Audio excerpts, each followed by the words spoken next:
Hello and welcome to another episode of In Session, Bennington to Montpelier. I am your host, Jack Rossiter-Munley, coming to you from the Bennington County Multicultural Community Center here in beautiful downtown Bennington on an overcast day. And I am thrilled to be joined by Representative David Durfee, by Representative Jonathan Cooper, and by Senator Rob Plunkett. Welcome, everybody. Hello. Thank you, Jack. All right. You have all been on the show before, so you've had chances to introduce yourselves at a little bit more length so we can dive right into the news of the day and the issues at hand. I was thinking to get us started, it might be nice to get a little bit of a recap on just kind of where we are in the legislative session, how the rhythm of that session moves, and what the sort of overall business is between the House and the Senate right now. We talked a little bit in our previous episode about crossover and how that process works, but just getting folks caught up on what's actually going on right now, not necessarily, we'll get into specific policy things that are happening, but just to get a sense of where is the legislative process during the session. And Representative Durfee, maybe you can kick us off with that. Yeah, sure. We did talk about crossover a couple of weeks back, which is the deadline for a bill to move from one of the bodies to the other, from the House to the Senate, or vice versa. And that comes at about the halfway point of the session. And then the rest of the session typically is dealing with the bills that have already been worked on. So things tend to move a little bit faster. The things are a little bit different this year because we've got a couple of bills where we've collectively decided to suspend our own rules and allow a little more time to deal with the subjects. And one of those bills is the education bill, actually bills, that's one working its way through the House committee process, and then another on the Senate side. The understanding being that we want to make some significant progress this year, and that there really isn't time, there wasn't time in the first 8 weeks of the session or 9 weeks of the session to do as much work as needed to be done. So we suspended the rules on that bill. It looks like we may do something similar on a couple of other bills. I won't need to go into detail right now, but that it's unusual, I will say, for that to happen. It's happened once and may happen a couple more times this year. So maybe somebody else wants to jump in. Yeah, Senator Plunkett, do you want to take that sort of from the Senate side? Sure. And one of the things that I am starting to feel is that many more bills are introduced and passed on the House side in the first half. I think there's some 500 something that were introduced in the House and 100 something that were introduced in the Senate, and those are just rough figures. So it's what it feels like being a first term senator is that we're going to be getting a lot more, let's say, action in the coming weeks than we had in the beginning in terms of reviewing different bills. So my committees, we passed out 2 bills, I think, in each committee, and now we're getting a much longer list. But the more significant ones are the 3 spending bills, the budget itself, the transportation bill, and one of the bills that my committee, the institutions committee, is going to be looking at directly is the capital bill. So I believe, and Representatives Durfee and Cooper, you can correct me if I'm wrong, I believe they have all passed the House now, or the capital bill might still need to get through third reading. But we'll be seeing those soon. But we've been obviously keeping an eye on those in the Senate to prepare in some ways, and there are a number of things in those that are specific to at least Bennington town and also Bennington County. So I guess that's just my perspective on where we are now. Is that it feels like it's going to be getting a lot more action in the Senate. But it does feel like, and Representative Durfee mentioned that there might be some others where the rules are suspended. Essentially, we set the rule at the beginning of the session because it's not standard rule of what the dates are. But it might be that because, I don't know why, but the beginning was slow. So we might be getting more bills that are done after crossover, and we'll see how long we stay in session. And has that been your sense of the rhythm as well, Representative Cooper, as another first timer, seeing how that kind of rhythm of the session moves? Yes, I will say that this past week was a little more relaxing, or in terms of its pace. But I know that with our colleagues in appropriations and ways and means and education, there were very long days for those committees as those significant bills continued to progress. In our committee, Commerce and Economic Development, we had sort of had a crunch in the week leading up to crossover, and then we're able to have what felt like our first committee discussion where we weren't taking testimony and responding to that testimony, but rather we're speaking amongst each other as to what we felt made the most sense with the matter at hand. And I think that's also a function of how new most of my committee is. I think I'd mentioned in my last opportunity to join that 6 of us out of the 11 are brand new, and a 7th was appointed in the last week of last year's session. So there was a lot of introductory activity that we needed to get through, both in terms of the matters at hand, that the topics themselves, the people in state government or in advocacy groups that are relevant to that, and then in just the rules and the rules of the road and the how tos. So there's been a lot of decorum updates for us freshmen to like bear in mind the proper ways to interrogate a member when after a floor report, even the proper ways to walk around Representatives Hall when someone is speaking to the speaker. You can't get between them. Otherwise, you're sort of it's like there's a laser beam, and if you walk between it, that's a problem.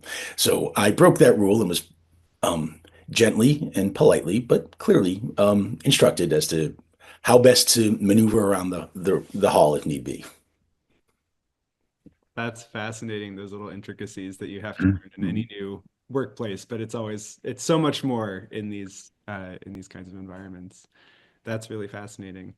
Before we get into some of the bigger issues of the day, I want to give each of you a chance to talk a little bit about the work that you've been most immersed in and the legislation that you've been working on, both through your committees and also through your personal interests as legislators. Senator Plunkett, I think the data privacy has been the highest profile, one of the highest Oh yeah, profile things that's been going on. If you could talk a little bit about what that legislation is going to be, where it came from, and how it's progressing. sure. And they're really two parts. They're now two separate bills. So there's the age appropriate design code, which is essentially saying internet companies don't design your products to addict children in a very concise little way. And then there's also the data privacy bill, which is you should refer to it more as a comprehensive data privacy bill. So it covers most industries, it covers most types of data. Where we do have a number of other privacy laws now that cover just narrow sections. This will be the first time Vermont has one that covers most everything. And this was a big controversy last year where it passed. I believe it had passed the House. It might have been unanimously, and then passed the Senate, but then was vetoed. And then the veto was not overridden. And there were a couple of specific. Uh, I obviously wasn't there, but from the discussions, we learned that there were a couple of specific things that raised issues for most people. A lot of it was just simply Vermont small businesses being put to another regulation that they're not prepared for. And one particular aspect was having particular Vermonters being able to bring lawsuits on their own. And we heard from a number of different folks about how essentially I don't want to misquote them, but essentially how demands in particular ways could disrupt their business in a way that would be far less beneficial for the state than having just the attorney general enforce the laws. As a lawyer, hearing a lot of this was very uh, it was difficult for me to try to explain what was actually going on because a lot of the terminology was not being used correctly. But we did hear from folks that knew it very well, and in the end, the question was really, are we going to do something where Vermont small businesses are radically against, or are we going to take a step back and take that part out and listen to how the ultimate decision was made in the end. And the decision we came to was we're going to go with, or at least the Senate's going to be recommending essentially the law that is in place in Connecticut.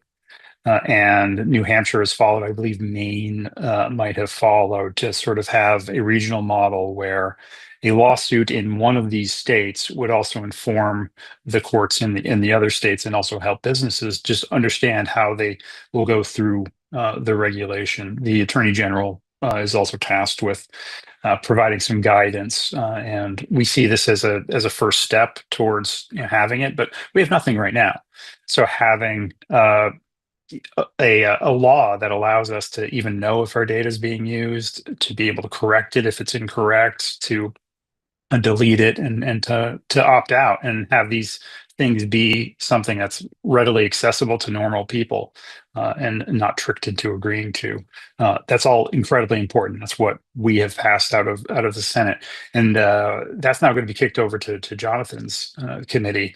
And the other bill is the well, I guess I mentioned it briefly. It's a little less controversial because it's about protecting children from being abused online.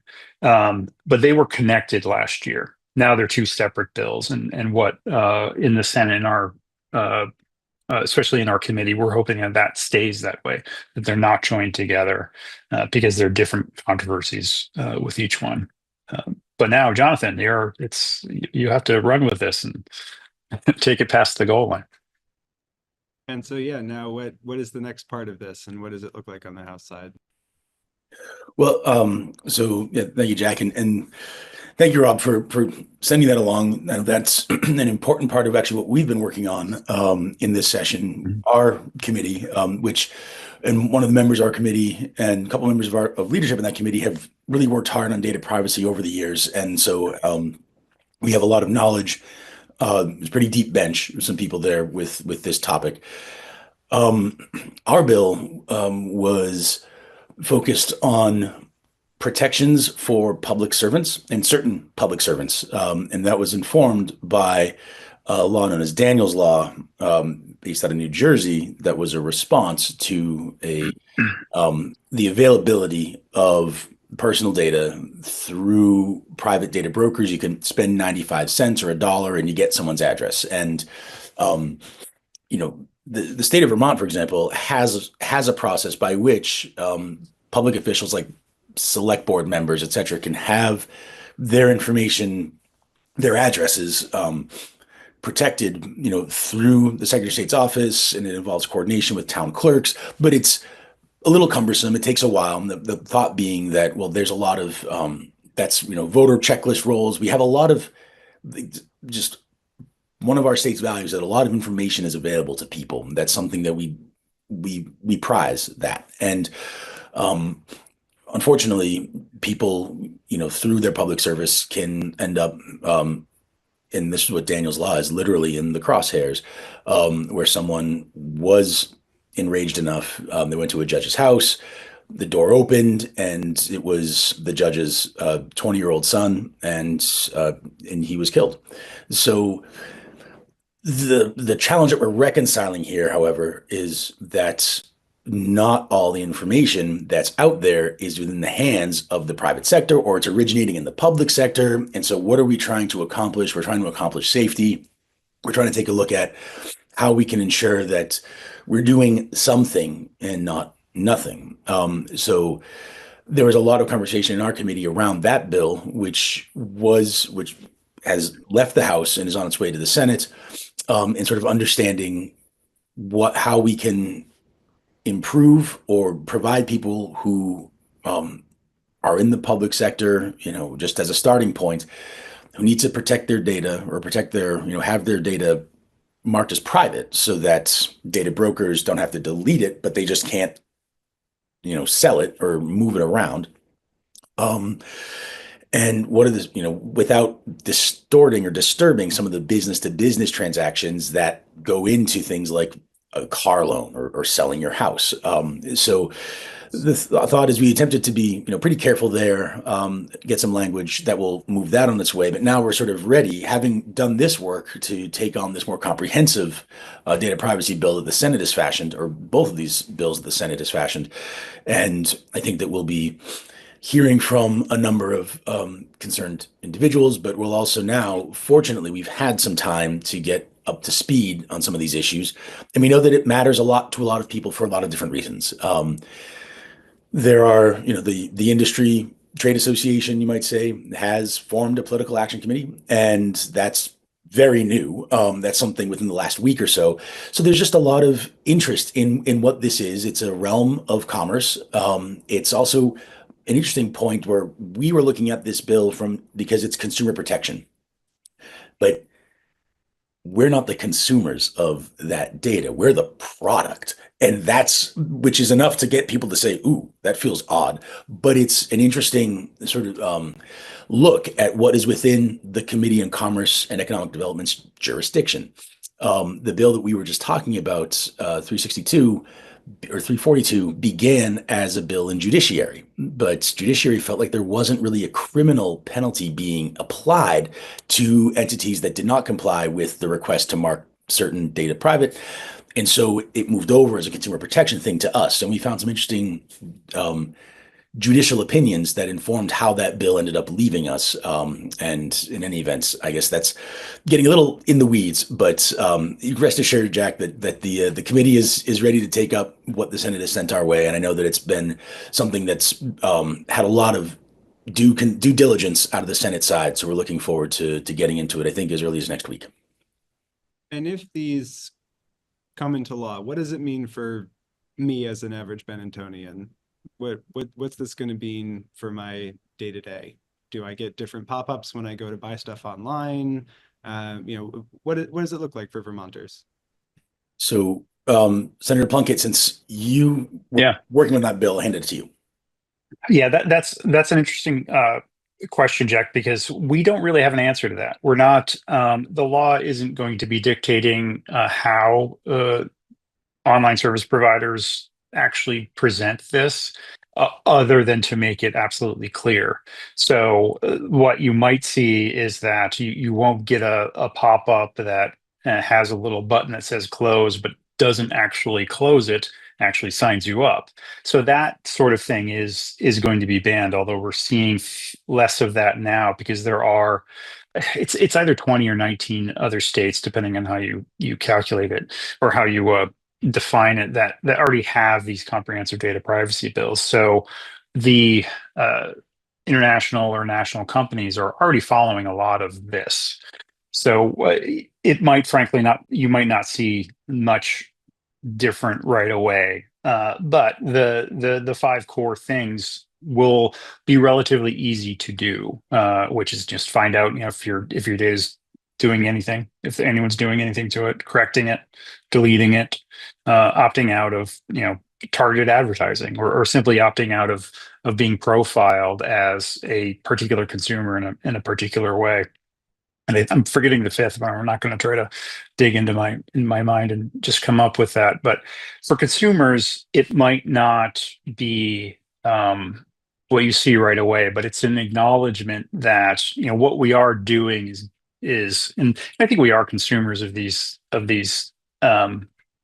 services, and I want to talk to Jonathan and get into the weeds about that, because a lot of the services we're paying with our privacy in some way or another.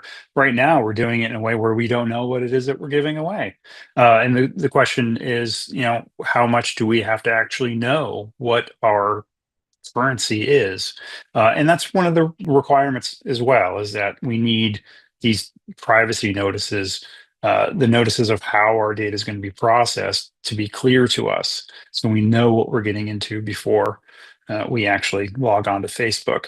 And one other thing with this, and Jonathan's discussion of the law, protects public servants, is that nothing in this is preventing anyone from simply consenting to all of this to begin with. It's just making sure that we know what we're consenting to, and we're not, having our privacy surveilled without our knowledge. So to answer your question, just shortly, you might not see much different, but we're hoping that you'll have a better understanding of what it is that you're getting into.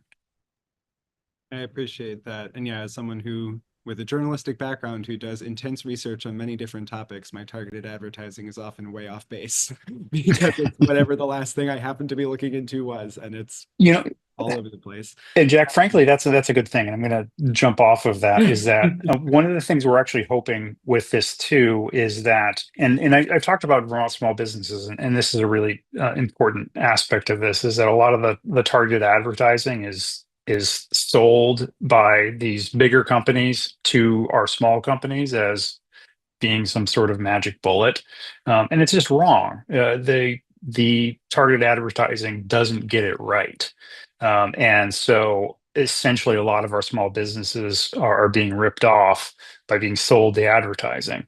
So at the beginning of the session, and I haven't mentioned it yet, but I should be mentioning it all the time. I talked a lot about the Battle of Bennington Monument, and I talk about it all the time. And so one of my few apps that shows me ads started showing me some ads for gravestones.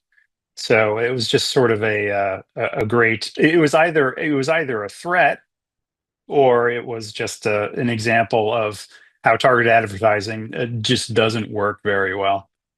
And there's some other, I have some other personal examples that are a little more invasive. But there is the flip side to data privacy, is that we were trying to protect our small businesses from I'll just call it in general, the fraud of big tech. I appreciate that. Yeah, just picked up on the word monument and had a lot of ideas about what you might be interested in. So Representative Durfee, let's hear a little bit about what's going on in the ag world. Yeah, and if it's all right, before we dive into that, I had a couple of thoughts are going through my head about more about the legislative process and the role of lobbyists in Montpelier, which we don't often talk about a lot. So Jonathan, Representative Cooper referred to the time that his committee spent at the beginning of the session immersing themselves, getting educated on the subject matter. And I think the two bills that we've been talking about, or maybe the three bills, the two that the Senate's been working on, and then the bill that the House worked on this week, or the House Commerce Committee has been working on, are good illustrations of how deeply detailed and technical a lot of the material that comes, a lot of the legislation that comes in front of us can be. And frankly, we're all citizen legislators. We bring our own, expertise and different levels of expertise to the work, but most of us are not, when we come in anyway, experts on much of what we end up being asked to make big decisions on. And that's why we have committees. Rather than have 150 House members all learn about the ins and outs of data privacy, we say, here, we're going to have a group of us do that. And then we're going to have another group looking at environmental issues. And meanwhile, you guys go work on the budget and so on and so forth. And traditionally what's happened is there's a mutual understanding that we'll let the committee do its work, and then we will more or less hear what the committee has to say when we all get together, the 150 of us, or in the case of the Senate, 30 senators. We'll hear reports from the committee, have a chance to ask them whatever questions we have, and then move forward and vote yes or no.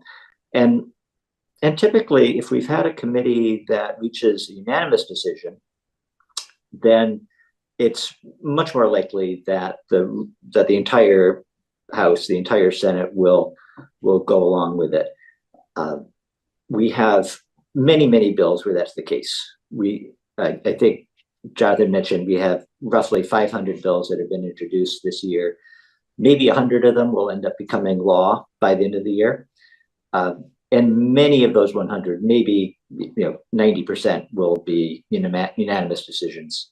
And then we deal with the more controversial bills. And as you would expect, there are more partisan bills. But typically the ones where a committee looks at it carefully and says, yep, we all agree on this. We've taken all the testimony we've heard from every side, every position.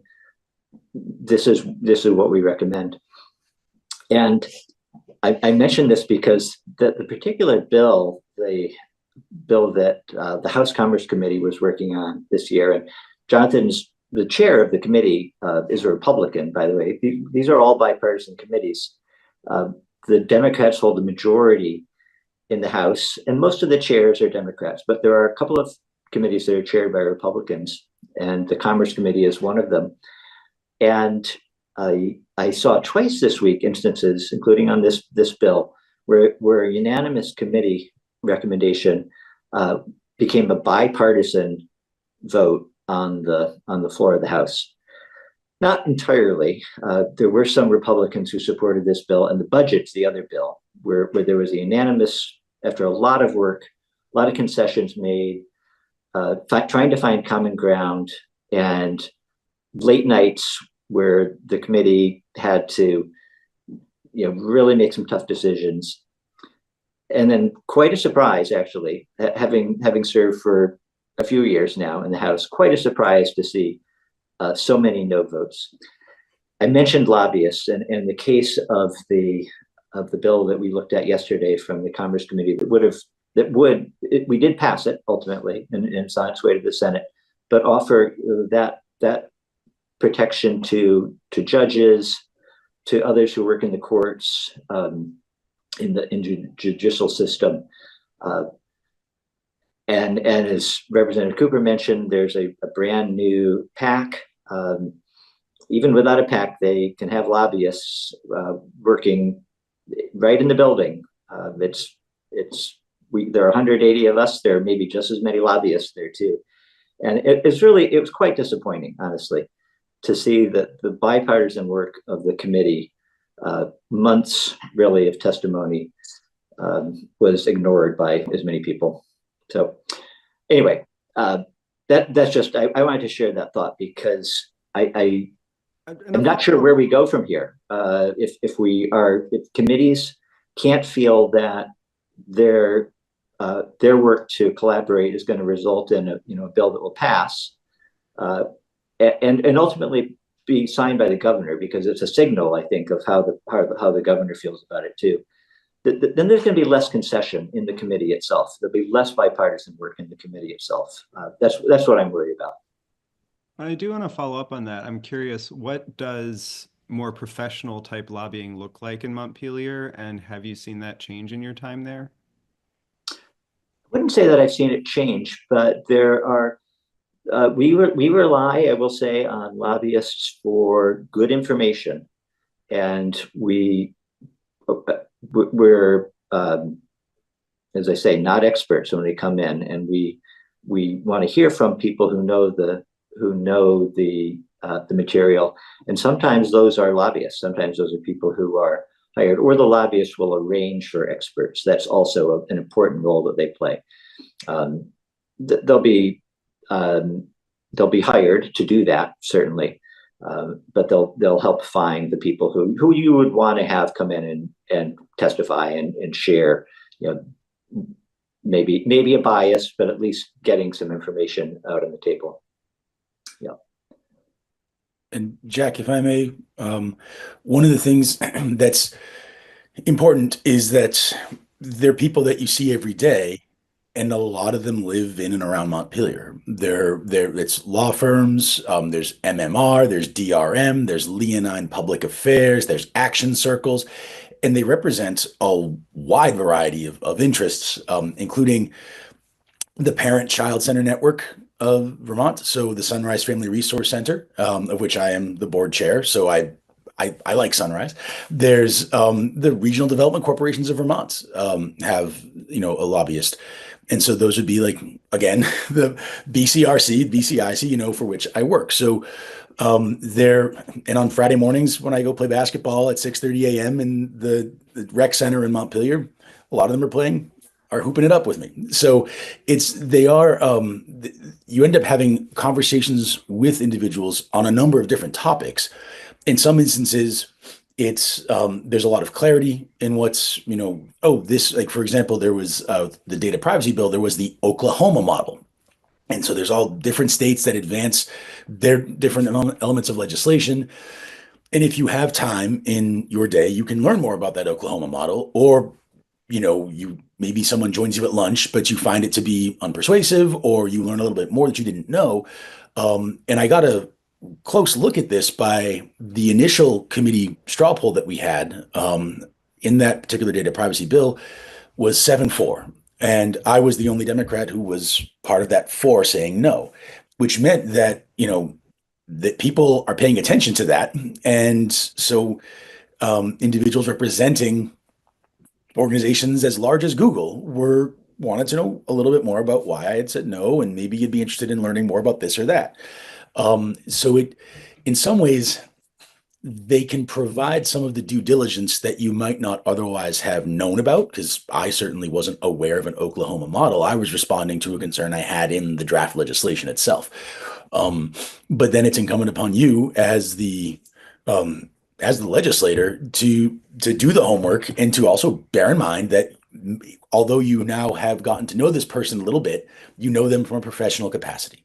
And that's, as Representative Durfee says, we are citizen legislators, not coming into these things with a broad depth of knowledge. I was thinking about one of my colleagues spending a career working at VTrans, and I think he landed in environment. And so he was sort of hoping for transportation, landed elsewhere.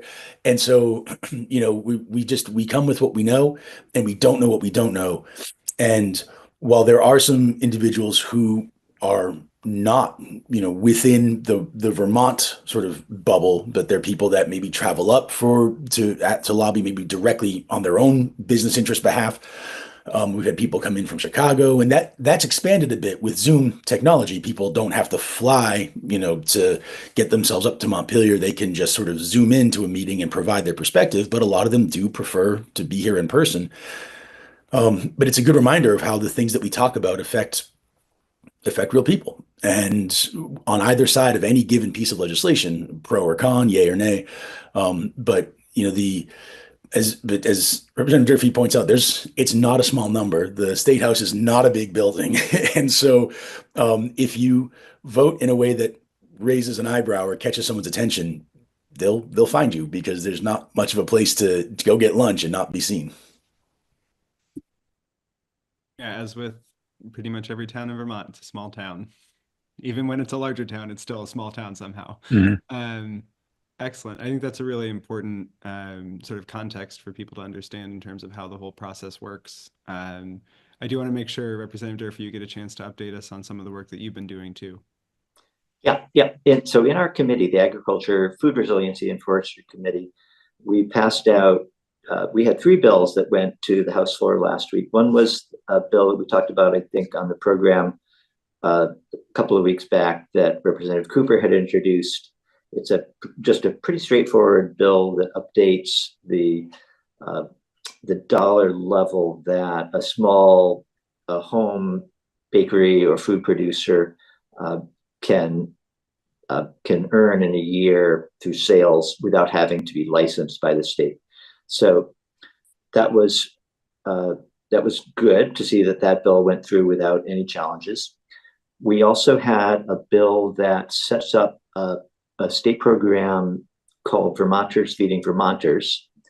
And this is an existing program that the food bank runs that purchases food from Vermont farmers and then provides it to food banks. And this has actually become even more relevant over the past couple of weeks. We took some testimony from the from the Agriculture Agency on the impact of a federal cut in funding for two programs that have helped farmers and food banks and school lunch programs to the tune of about $1.7 million in funding that was frozen earlier this month, contracts that are now canceled. We also took some testimony earlier this week, and will again next week, on the impact on the logging and forest products industry of tariffs, particularly Canadian tariffs, but also tariffs with other countries, including China. We have 75% of Vermont is forested, and much of that land is managed. Timber harvest is a big part of the economy, and wood moves freely back and has moved pretty freely back and forth across the Canadian border. We have lost many of our sawmills over the past 20 years for a number of reasons, and there are mills in Canada that some of our wood goes to, and then is sent back as lumber. Having tariffs on in both directions is going to raise the price of building a new home. We heard an estimate that the typical home price might go up by $10,000 based on the tariffs that have already been announced. So in an already difficult, challenging situation for anyone who's interested in developing housing, to do so, in a way that can, earn them a return and be profitable doing so, this is just adding another challenge to that. So we've been fighting, I guess, in our committee. Also, the last thing I'll say is just challenges from both from Washington and from the Scott administration in dealing with school lunches. And I think that there's not much that we can do at the state level to counter what Trump decides and others in his administration. But we have pushed back on the universal school meals defunding proposal that the governor had announced. And the budget that we passed this past week does maintain statewide universal school meals. And we're hopeful that the Senate goes along with that too. And what is the outlook for sort of the Bennington area from a food resilience standpoint right now? Obviously there's a lot of federal uncertainty. There's the hope that this budget that still includes universal school lunches is going to pass, but it's not a certainty. How is Bennington County looking from a food resilience standpoint? It's hard to say. The uncertainty seems to be the key word. And we're hearing that from the administration when they come in and testify. We're hearing it from organizations like the Food Bank and from industry as well. So, I think it applies in the case of food resiliency, the way it applies to practically anything these days, where you might have been counting on a grant that the government had promised years ago that suddenly is cut off. You might have been relying on smooth trade relationships with our friendly neighbor to the north. And that goes for, that also includes the food bank. The food bank purchases from a farm just over the border in Canada that has close access to the northern part of the state, obviously, and the easiest and most cost-efficient way for them to obtain food that they then distribute, throughout the state and throughout the network. So yeah, it's going to be, I think things are going to continue to be very up in the air.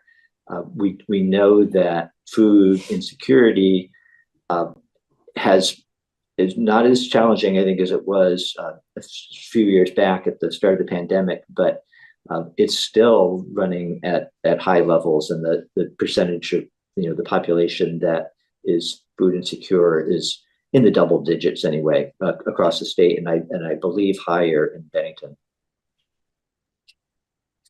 Yeah, I know that with some frequency, there's Canadian produce at GBIX here in Bennington coming through Yep. the food bank. Yep. There's a lot to talk about, but I think sticking on this theme of uncertainty, I think one of the greater uncertainties that has come up for a lot of people, again, a sort of national concern, but one that is absolutely happening here in Vermont, is around immigration enforcement. And there have been a lot of stories coming out of mostly the northern part of the state, but one of the questions that gets asked a lot is about when, not if, it will start coming more into the Bennington County area. And I'm curious, from the sort of legislative perspective, are there conversations happening around Vermont's sort of role in immigration enforcement or lack thereof? And any thoughts around legislation to protect some of the vulnerable populations in Vermont who are, perhaps large numbers of people who are here legally, but who are not yet citizens, who, as we've seen from recent national actions and even ones very nearby over in New York, does not necessarily guarantee a lack of harassment or engagement from federal immigration enforcement. Maybe. I suppose I can jump in to some degree. There has been discussion on that, and a lot of the answer is, well, there's not a lot that the legislature can do. And what we have done, and I believe it passed out of the Senate last week.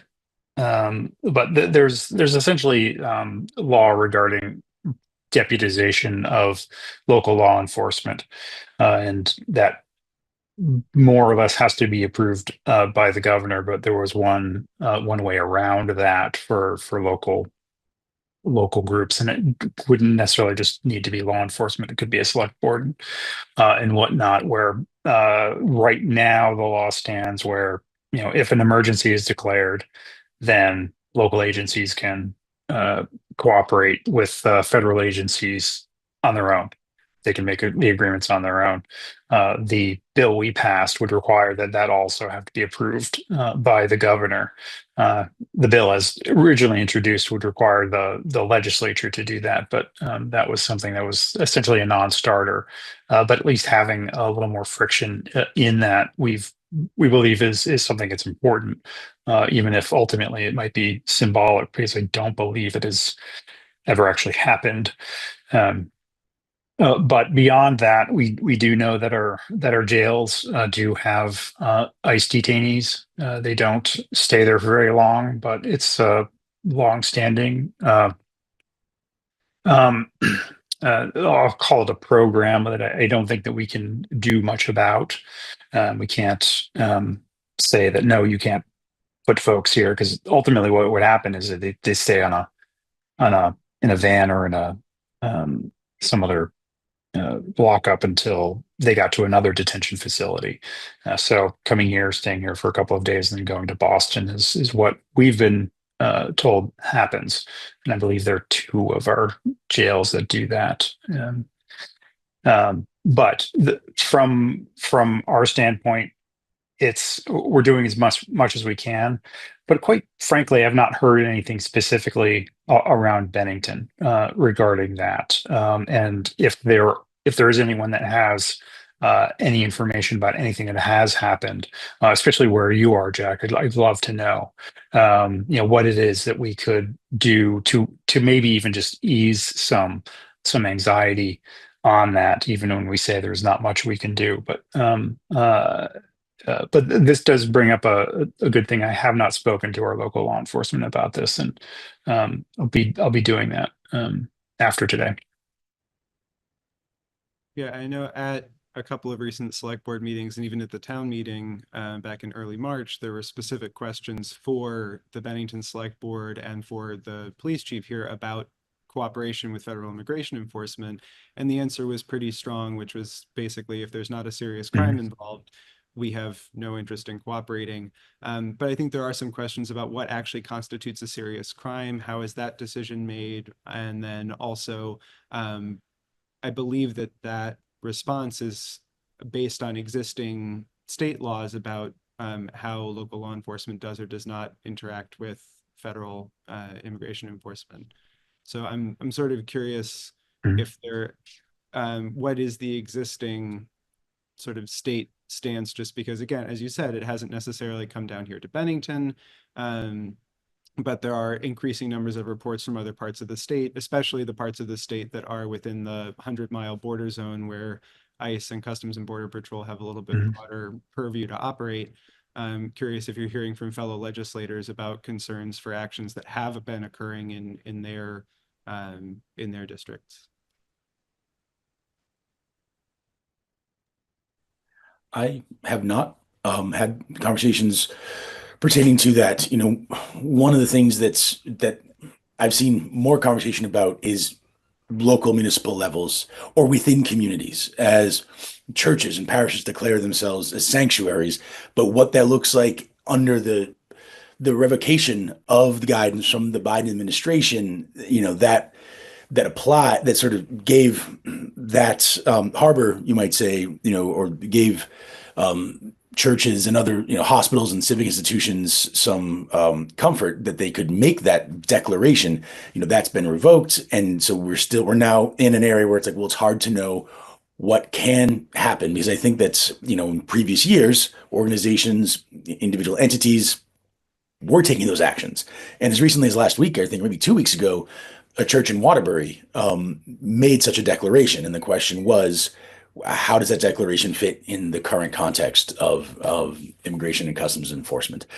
Um, there are a lot of conversations that I feel like we haven't started having in a full-throated way with our colleagues around the state. And I expect that sooner or later we're going to, because it will become impossible not to. However, so far, I think I did find the Bennington Police Department's comments, at town meeting day to be at least a good level setting of expectations. But as was the point that was raised, was what does constitute, quote, seriousness. So I think that sort of uncertainty, which we just talking about with respect to food systems, which we've been talking about with respect to all of the ways in which our lives are lived, where federal programs, resources, and practices have direct bearing on our lives, whether it's through Medicaid, whether it's through transportation payments, and whether it's through how we enforce our nation's laws around immigration, are all now not as knowable as they once were. And if there are extreme positions or more robust positions that can be taken under the existing letter of the law, how far that goes is something that I think we're all trying to figure out as individual citizens, because legislator or not, that is what we all remain.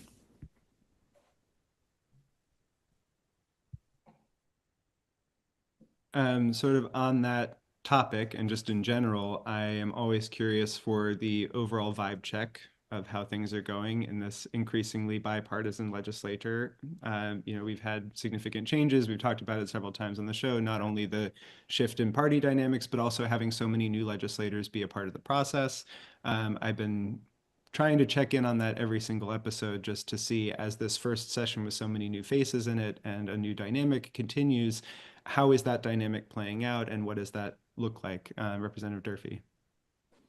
I mentioned earlier that I was a little bit surprised this past week to see a couple of floor votes that didn't follow unanimous committee votes, and I'm not quite sure what to make of that. This was not a grassroots, not entirely a grassroots movement. So we'll have to see how it plays out. There are so many new legislators on both sides of the aisle, and brand new, that is, and then relatively new. The majority of the House anyway has come in within the past 3 years. So you lose a little bit of institutional memory and some understanding of what the norms are. I mean, Representative Cooper Jonathan talked about crossing that invisible line, and I apologize for not doing a better job of mentoring you on some of those basics, Jonathan. But I will say that the House in my time has always been a collegial place, and it is no less so this year. There's sort of just a fundamental, I think, culture of working together, and that's, I think, no more so now that we have a more bipartisan group. I think there's always been, a willingness at the individual level anyway of people to work together, and when we do that, I think we produce better work for Vermonters. So it would be a sad thing to say that, anyway, don't see that happening. The way that it is sad that we don't see it in Washington, that despite, I'm sure, good intentions of everyone, or most everyone who's elected to serve in DC, that's doesn't seem to be possible there, with rare exceptions. And how about on the Senate side? Yeah, I think I see the same things as Representative Durfee. As you mentioned, the committee votes are generally more in line with what, if it's unanimous, the Senate's generally going to pass it unanimously. We did have the age appropriate design code. It came out of our committee, not unanimous. And when we went to the floor, it was pretty clear that it was going to be a straight party line vote. And then our chair, Senator Harrison from Windham, gave a very impassioned report about the dangers to kids. And the Republicans caucused. I believe that some of them changed their mind. So that was really a heartening thing that I had seen, that this is not just a party politics in the Senate. But then yesterday, we had a deeply upsetting vote where it's a little complicated. We were trying to suspend the rules for the Budget Adjustment Act so that we can continue the motel housing program for another 3 months, and it was quite literally. I mean, the plan was to kick children out of their homes on April 1st, and it was a straight party line vote where all the Democrats wanted to continue and maybe get to the governor and have the governor decide what he's going to do, even after everything else was conceded to him, and all the Republicans voted against it. And I wasn't part of the negotiations. I didn't hear any of the backstory, but what we then learned is, the governor then issued an executive order, essentially doing what we were asking to do, although cutting out, a certain number of our more vulnerable people, where it didn't feel like that needed to happen. And at the end of the day, when that was over, it was the most upsetting and perhaps the most whiplash I've felt since I've done there. But in general, we are working together. We are coming to compromise. But then every once in a while, there's something where this is the line in the sand. And as much as we try to have the conversation that we've had many times before to convince someone one way or the other, it didn't happen. So that was a learning experience for me. But in general, I do think that we are we're very different from the federal level. We are working together. I'll add that I did have an experience with that kind of a whiplash, thinking that we had made some progress, and then maybe we didn't make the progress I thought we'd made, or realizing that until we're done with something, the progress is all hypothetical or potential. Mm-hmm. It can be, you can move in a different direction than maybe you think. But for a while, for the past few weeks, when usually it's on a Wednesday or maybe a Thursday, that there is a sort of a joint resolution to suspend legislative session until next Tuesday, for the weekend. Let's go home on Friday once we get to, off the floor. And it's one of those procedural things that you have to do it to to be done. And there's been no votes. And I haven't, I was like, I thought it was just a little funny, like, haha, keep rolling up Yeah. the sleeves. But I learned a couple days ago that the no votes are for real. The belief is that we should be working on Mondays too. Now, I didn't know that because no one had really made that thinking clear. But in some ways, it's like, oh, we could, there's maybe some value in the communications that you can have to understand if we don't know why people are voting the way they're voting, it there is nothing that can sort of come of that. I understand why, and some of the committees are meeting on Mondays because they have so much to do. And there was this sort of, I guess, the sense that we should all be pitching in if there's this much work, and which is a perfectly understandable sentiment. We would need to have conversations about it and even to know what the sentiment is. So, and it was in some ways I was pleased to know that it wasn't merely symbolic voting; it was voting with intention. But and now that that's been made clear to me, that's we're in a better spot. But living in an old college dormitory as I do, I was playing Trivial Pursuit with the youngest senator in Vermont's history, Sam Douglas, and Representative Beth Quimby, and I don't think he's ever felt younger than he felt playing a 1981 board game like Trivial Pursuit when it was, but I learned that the winner of the, I think, 1943 Alabama Mississippi State Fair singing contest was none other than Elvis Presley. So, and it was with that answer that I actually won the game. So, I had a little bit of a hint from Representative Quimby. I think she just wanted to go to bed. But anyhow, I do think that off the floor, as Representative Durfee said, in committee rooms, lunch, lots of conversation and lots of opportunities for relationship building, and that's really important because it's something that I have heard from other more longer tenured legislators was a little easier to come by, and it showed in the practice and the principles on the House floor. So I do look forward to getting back to that. It sounds Edenic, and I could use a weekend in Eden.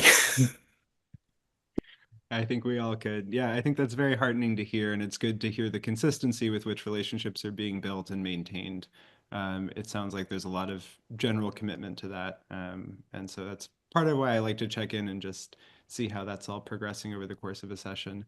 As you've all mentioned, there's plenty more for us to talk about. We haven't even touched on education, and we'll have plenty of time to get to that. We did not talk in detail about, as you mentioned, Senator Plunkett, the governor's decision to extend the motel voucher program in a more limited capacity via executive order rather than other means. We'll get into all of that on future episodes.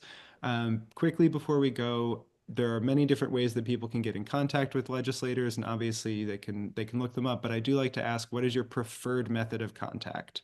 And we'll start with Representative Durfee.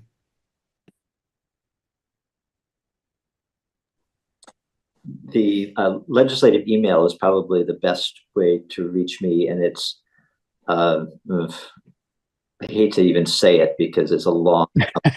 No, It's on the website. you can find it on the website. Yeah, and that can be true for all of us, I suspect, but I'll let the others speak for themselves. Mm-hmm.